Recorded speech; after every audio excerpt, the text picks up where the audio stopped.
माननीय सदस्य श्री हनुमान बेनीवाल जी। धन्यवाद सभापति जी। सदन में आज आपदा प्रबंधन संशोधन विधेयक की चर्चा हो रही है। विधेयक के उद्देश्य के बारे में मेरे से पूर्व पक्ष विपक्ष के माननीय कई सांसदों ने अपनी बात रखी। आपदा प्रबंधन, जिसे मूल रूप से संस्थागत तंत्र आपदा प्रबंधन योजना और आपदा प्रभावों को रोकने के क्रम में आप ये बिल लेके आ रहे हैं। मंत्री जी यहाँ विराजमान है। मंत्री जी, ज्यादा अच्छा तो ये रहता कि आपदा को लेके कई बार चर्चा भी हाउस के अंदर हुई। अच्छा होता कि आप तमाम सांसदों से एक राय लेते और उसके बाद एक ऐसा बिल लेके आते कि हम प्रत्येक उस व्यक्ति को आपदा के समय जिसको जिस चीज की आवश्यकता है वो सारी आवश्यकता मुहैया करवा सकें। ये मेरी मांग है मंत्री जी। आप प्रत्येक एमपी से राय लें। उनके अलग अलग आपदाएं होती है, कहीं बाढ़ आती है, कहीं सूखा पड़ता है, कहीं अतिवृष्टि होती है, कहीं ओलावृष्टि होती है, कहीं भूकंप, कहीं सुनामी। तो अपना देश जो विभिन्न संस्कृति के अंदर बसता, विभिन्न हमारे पहाड़ पर्वत से लेके मैदानी इलाके, रेगिस्तानी इलाके, तो अलग अलग समस्याएं हर स्टेट की है। तो इसमें मेरा आग्रह आपसे रहेगा कि प्रत्येक सांसद से आप राय लेते तो निश्चित रूप से इससे और कुछ निकल के आती और ज्यादा लोगों को राहत मिलती।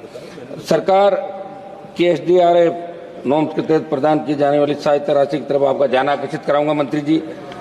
मैदानी इलाकों में 1,20,000 रुपए जब मकान नष्ट हो जाता है, पहाड़ी इलाकों में 1,30,000 की सहायता राशि है। सब कुछ जिसका उजड़ जाता है वो 1,20,000 और 1,30,000 में कुछ नहीं कर पाता। मेरी मांग रहेगी कि कम से कम 10 लाख या 15 लाख रुपए इसके लिए राशि तय की जाए।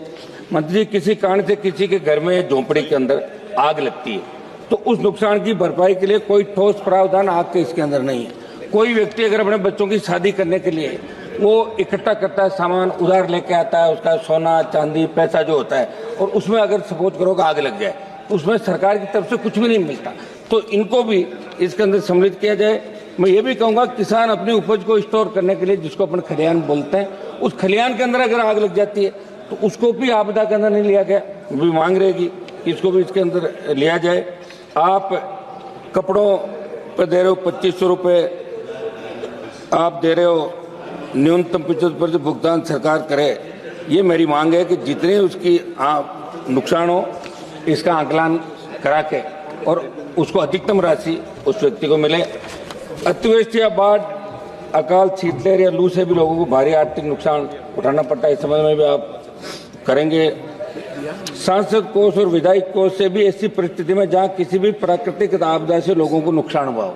वैसे सांसद कोष बहुत कम है, 5 करोड़ है। हमारा राजस्थान का तो एक विधायक को 5-5 करोड़ रुपए 8 कॉन्स्टिट्यूंसी में हम आते चुन के, तो कम से कम सांसद का कोष बढ़ाते हुए अभी उत्तर प्रदेश से हमारे आने वाले माननीय सांसद ने कहा कि बाढ़ जहाँ जाती है या कोई प्राकृतिक आपदा आती है तो उस समय आवश्यकता होती है कि उसे तुरंत हम क्या सहायता दें। तो उसको जैसे स्कूल के अंदर या कोई जो सरकारी भवन होता है उसमें खाने पीने की व्यवस्था, दवाई की व्यवस्था, या अपन उसके लिए लगाएं रेन बसेरा उसका करें, वर्षा को रोक सकें और तुरंत हम सहायता क्या दें। तो ऐसी सहायता के लिए सांसद कोष को बढ़ाते हुए सांसदों को ये आप अधिकार दें कि सांसद प्राकृतिक आपदा के समय कुछ मदद कर सकें। लोग हमारे पास आते हैं, मदद नहीं कर पाते, तो इसके अंदर आप प्रावधान करें और सांसद के ESP बढ़ाएं। SDRF NDRF के नॉर्म्स के अनुसार मदद करने की सिफारिश करने के अलावा कुछ नहीं कर सकते। इसलिए आपसे हमारी गृह राज्य मंत्री जी जो बहुत ज्यादा ध्यान भी रखते हैं हर व्यक्ति का, हर सांसद का, तो आप इस विशेष रूप से इस बात का ध्यान रखेंगे कि लोग हमारी तरफ देखते हैं और हम सरकार की तरफ देखते। 1 मिनट था, बातों समाप्त करने कंप्लीट। हाल ही में अग्निशमन सेवाओं के आधुनिकीकरण से जुड़ा मेरा सवाल था, जिसके जवाब में गृह राज्य मंत्री जी ने कहा कि अग्निशमन सेवा राज्य का विषय और अनुच्छेद 243(ब) के तहत भारत के संविधान की 12वीं अनुसूची में एक नगर पालिका कार्य के रूप में सम्मिलित किया गया। मैं गृह मंत्री जी से मांग करूंगा कि ग्राम पंचायतों का अधिकार। धन्यवाद माननीय सदस्य।